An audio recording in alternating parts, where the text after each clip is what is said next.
Metro Migranti.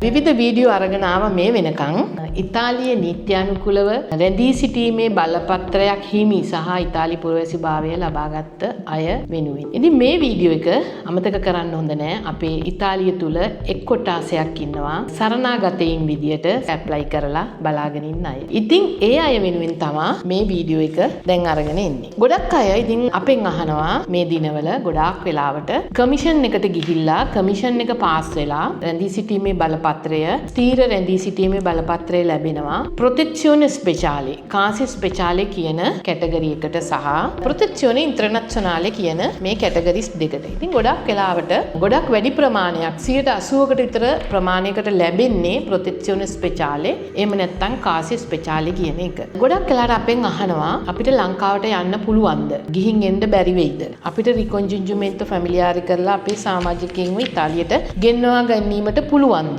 කියලා ඉතින් ගොඩක් ප්‍රශ්න අහන අය ඉන්නවා. ඉතින් ඒ අය වෙනුවෙන් ප්‍රොටෙක්සියෝනේ ස්පෙෂාලේ කාසි ස්පෙෂාලි පර්මෙසෝ ඩි සොජෝර්නෝ එක ලබාගත් අයට ඔබට කුස්තුරදි ආයතනයෙන් ඔබගේ මේක අයදුම් කරන දිනේදී ඔබට ලබා දුන්නු ගුවන් ගමන් බලපත්‍රය නැවත ඔබට ලබා දුන්නොත් ප්‍රොටෙක්සියෝනේ ස්පෙෂාලේ හෝ කාසි ස්පෙෂාලේ පර්මෙසෝ ඩි සොජෝර්නෝ එකක් එක්කලා ඔබට ලංකාවට යන්න පුළුවන්. නමුත් මෙතන ගැටලුව තියෙන්නේ පුංචි ප්‍රායෝගික ප්‍රශ්න තියෙනවා. මෙතන ගැටලුව වෙන්නේ ඔබ බාර දීපු පාස්පෝර්ට් එක ඔබට මේ ප්‍රොසෙඩුර එක එහෙම නැත්නම් මේ ප්‍රොසීජර් එක ඉවර වෙලා ඔබ සොජෝර්නෝ එක ලබා ගත්තයින් පසු ඒ පාස්පෝර්ට් එකේ වළංගුතාවය ඉවර වෙලා තිබුණොත් එතනදී ඔබට ගැටලුව වලට මුහුණ දෙන්න සිද්ධ වෙනවා. මොකද අපගේ කන්සියුලර් කාර්යාලයෙන් සහ ඉතාලි ශ්‍රී ලංකා එම්බසියෙන් පාස්පෝර්ට් එක රිනිව් කරලා දෙන්න ඔවුන් පෙළඹෙන්නේ නැහැ.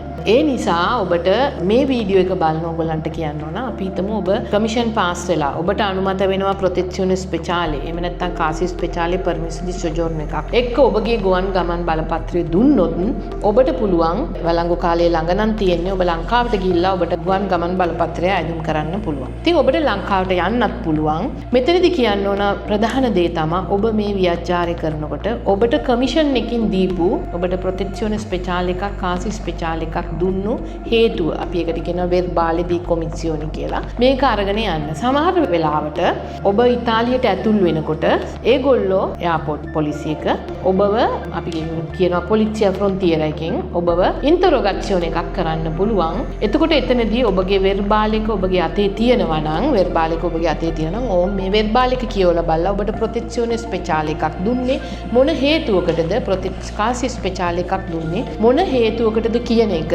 ඔවුන්ට මේ වෙර්බාලේ කියනකොට පැහැදිලි වෙනවා. ඉතින් ඒ නිසා ලංකාවට ගිහින් ආපු අය ඉන්නවා. වෙන රටවල් වල ජාතිකත්ව හිමි අය ඔවුන්ගේ රටවල් වලට ගිහින් ආපු අය ඉන්නවා. ඉතින් නමුත් මෙතනදී කනගාටුයි ඔබගේ ගුවන් ගමන් බලපත්‍රයේ වළංගුතාවය නැත්තම් එතනදී ඔබ ගොඩක් ප්‍රශ්න වලට මැදිහත් වෙනවා. මම උදාහරණයක් හැටියට කියන්නම්. දැන් සති දෙකකට කලින් තරුණයෙක් කාසි ස්පෙෂාලි වලට ඔහුට කුස්තුරදි නාපෝලි වලින් කාසි ස්පෙෂාලි එකට පර්මිසෝ ඩි සොජෝර්නෝ එකක් ලබා දුන්නා. එහෙම ලබා දුන්නේ හේතුව සනතෝරියා 2020 සනතෝරියා නීතිය යටතේ ඔහු අයදුම් කරලා තිබුණට ඔහුට මේ අයදුම්පත යොමු කරපු සේවා යෝජකයා තවත් 20 දෙනෙකුට ලබෝරු ඩොමෙස්ටික් විදියට තවත් 20 දෙනෙකුට අයදුම්පත් යොමු කරලා තිබුණා. ඉතින් එතනදී අපි තේරෙනවා මෙතන තුරුෆ්ෆ එකක් මෙතන රැවටීමක් තියෙනවා.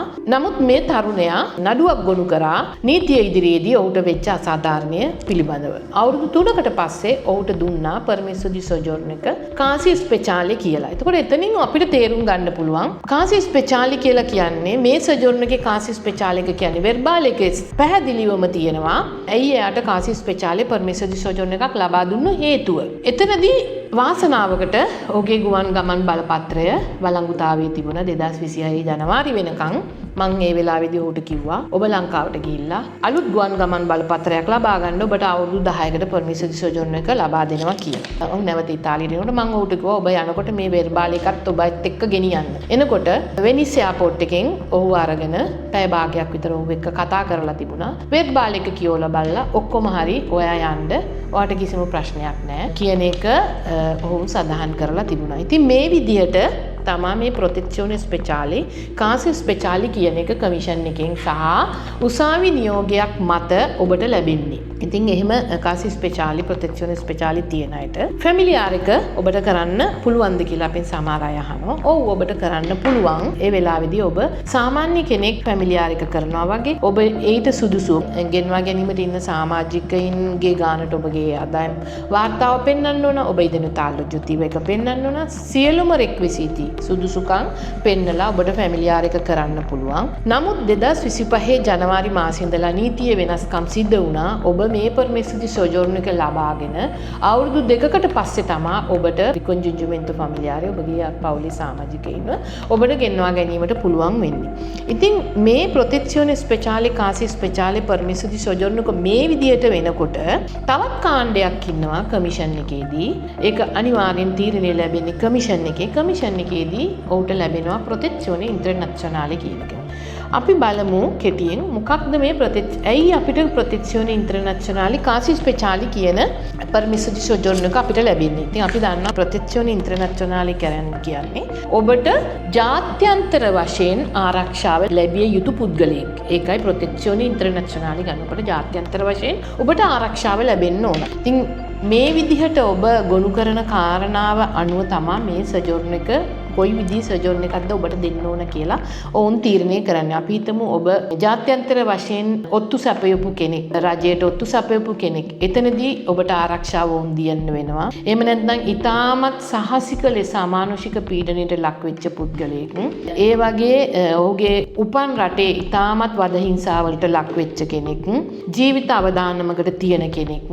ඒක ඔප්පු වුණොත් ඔබට ප්‍රොතෙක්ෂෝනේ ඉන්ටර්නැෂනල් කියන මේ රැඳී සිටීමේ බලපත්‍රය ලැබෙනවා. ඒ ලැබුණ අයට කවදාක්වත් අපේ රටට යන්න අපිට පාස්පෝර්ට් එකක් අවශ්‍ය වෙන්නේ අපේ රටට යන්නනේ. රටට යන්න ඔබට ඔබගේ ශ්‍රී ලාංකික ගුවන් ගමන් බලපත්‍රය අදාළ කුස්තුර ආයතනයෙන් නිකුත් කරන්න. ඒ වෙනුවට ඔබට ලබා දෙනවා තීතොලදි ව්‍යාජ එකක් නිල් පාට තීතොලදි ව්‍යාජ එකක් ඔබට ලබා දෙනවා. එහෙම තියෙන අයට ශ්‍රී ලංකාවට යන්න බෑ. ඒක අපි කවුරුත් දන්න දෙයක්. නමුත් ඒ අයටත් රිකොන්ජුජුමෙන්ටෝ ෆැමිලියාර් කරගන්න පුළුවන්. ඒ අයට විශේෂ වාසියක් රජය දීලා තියෙනවා නීතියේ. ඔබ රැකියාවක් පෙන්වන්න අවශ්‍යත් නැහැ. ඔබ ආදායම් වාර්තාවක් පෙන්වන්න අවශ්‍යත් නැහැ. ඔබ ඉදොනේ තාල්ලොජ්ජතිව එකක් පෙන්වන්න අවශ්‍යත් නැහැ. ඔබට අවශ්‍ය වෙන්නේ රෙසිඩන්ස් ඔබ ජීවත් වෙන ප්‍රදේශයේ රෙසිඩන්ස් එකක් පමණයි. ඉතින් ඔබටත් රිකොන්ජුජුමෙන්ටෝ ෆැමිලියාර් කරලා මේ සුදුසුකම් සම්පූර්ණ කරන්න නැතුව ඔබට රිකොන්ජුජුමෙන්ටෝ ෆැමිලියාර් කරගලා ඔබගේ අවුරුදු 18ට අඩු දරුවන් දෙමව්පියන් සහ භාර්යාව ස්වාමි පුරුෂයා ඉතාලියට ගෙනා ගැනීමට ඔබට අවසර තියෙනවා. ඉතින් මං හිතනවා දැන් මගෙන් ප්‍රශ්න අහන ගොඩක් අය මොකක්ද මේ ප්‍රොතෙක්ෂෝනේ ස්පෙෂාලි කාසි ස්පෙෂාලි කියන්නේ සහ ප්‍රොතෙක්ෂෝනේ ඉන්ටර්නැෂනල් කියන්නේ මොකක්ද කියන එක ඔයාලට වැටහෙයි. ඒ දෙක ගත්ත අයට ලැබෙන වාසි මොනවද? ඉතින් ගොඩක් අය ප්‍රොතෙක්ෂෝනේ ස්පෙෂාලි ගත්ත අය අපෙන් අහන්නේ අල්ලොජ් එක නැතුව මට ෆැමිලියාර් කරන්න පුළුවන්ද? මට රේඩිට් එකක් නැතුව ෆැමිලියාර් කරන්න පුළුවන්ද? ඉතින් 2025 වෙනස් වෙච්ච අලුත් නීතියට ඔබ මේ රැඳී සිටීමේ බලපත්‍රය ලබාගෙන අවුරුදු 2කට පසුව තමයි ඔබට ඔබගේ පවුලේ සමාජිකයන්ව ඉතාලියට ගෙනවා ගැනීමට පුළුවන් වෙන්නේ.